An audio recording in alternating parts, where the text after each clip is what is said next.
Hello. I'm going to try making a video reflection for class 3 for anti-discrimination education.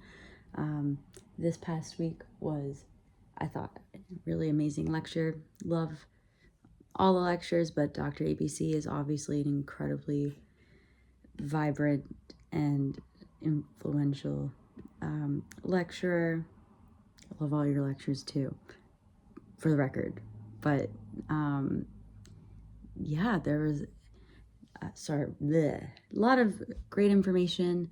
So I'm just gonna get right into it. So I really loved the way he started talking about how there are many ways to disrupt within the school system, and that doesn't just have to mean burning the school down, but that there are many ways of engaging with the curriculum, with students, and creating a space that fosters equity and inclusion without ever saying those words, but just by exuding love and care and kindness, and how you can use love, care, and kindness to disrupt racism, homophobia, sexism, everything. And some examples he gave were wearing a pro 2S LGBTQIA plus shirt.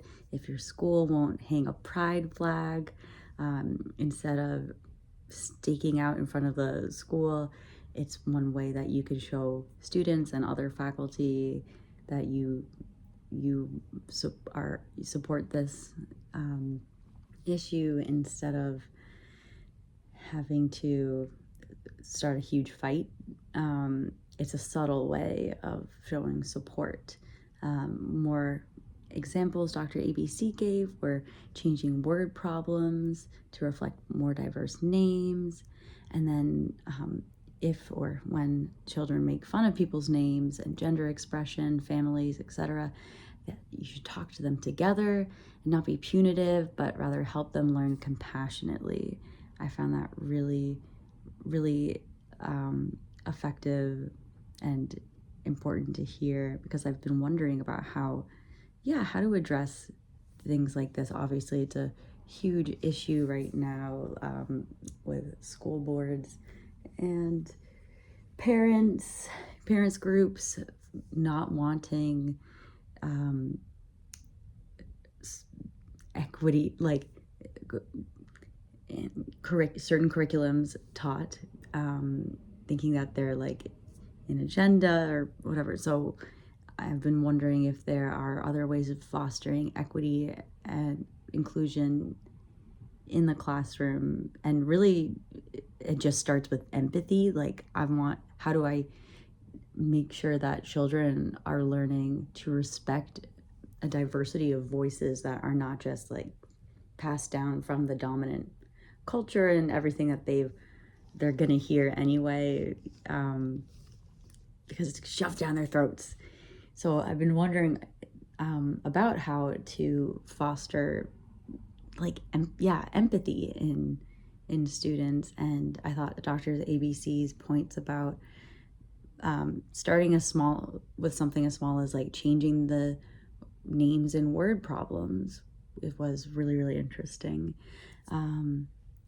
How do I make students all feel seen and welcome? So I thought that was a really great example that he gave of, when they do make fun of things, like presenting a diversity and variety of different kinds of families and people and voices in the classroom. And then when children have questions, actually genuinely listening to them and talking to them and walking them through these things, and not having to give them a high school level answer like, well, there's something called hegemony, and this is why you haven't heard these things, but just saying like, yeah, like, I have a friend named Nora, like, maybe you haven't heard that name before, like, oh, this is a story about this kid with two moms, cool. Like, here's a story. Oh yeah, you find it weird that this kid is wearing a dress even though he looks like a boy. Like, here's why it's totally normal, and this is what we do in our class. We talk about these things. So I thought that was a great way of showing up for LGBTQ kids and educators. Talking about different kinds of families with kids, asking kids about all of their names. I thought that was a really great suggestion, asking about their parents, what they call them, normalizing different kinds of names and family styles. And I'll just wrap this up by saying, I was talking about the case study with my boyfriend the other day, right after class actually, because he had said something about how, teachers shouldn't be talking about like queerness in class or gender or race because it's such a hot button issue, and that it might be better for kids if they could just, I don't know, learn about it on their own. And I got to have a really constructive conversation with him about why it's important to showcase and normalize different kinds of families, including queer families, to children, because, they're going to be exposed to one kind of narrative by their family, by the media, by everything. So we can just make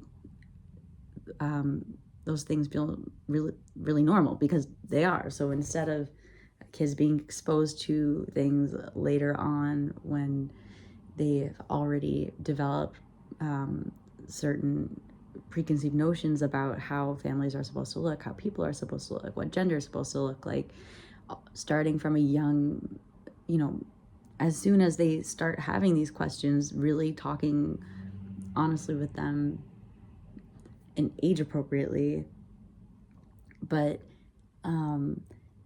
exposing them to different narratives, and just showing them that it's normal, and it's okay to ask questions. So it was a great conversation to have with my partner. He was super receptive, and it was great to have a reminder that if parents and schools have an issue, and if something like that ever were to happen in my class, like the case study, that these rights are actually enshrined in Ontario's Human Rights Code.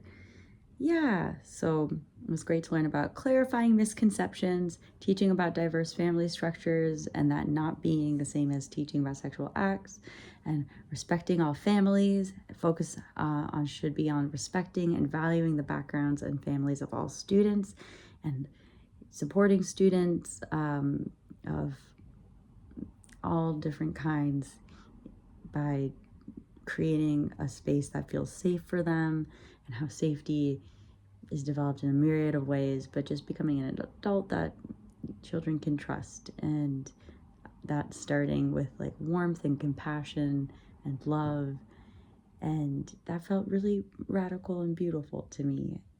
And I know this has been really rambling, but I just wanted to get all these thoughts out because I was really impacted by this class, and all of them. Like, they're making me feel really excited to be a teacher and to really understand like the gravity of the role that we have as educators in shaping, not just shaping the minds of children, but like allowing them to like have questions, feel safe and accepted, and asking questions, not just questions like about their own gender identity, for example, but about like, what is gender? Like, what is gender?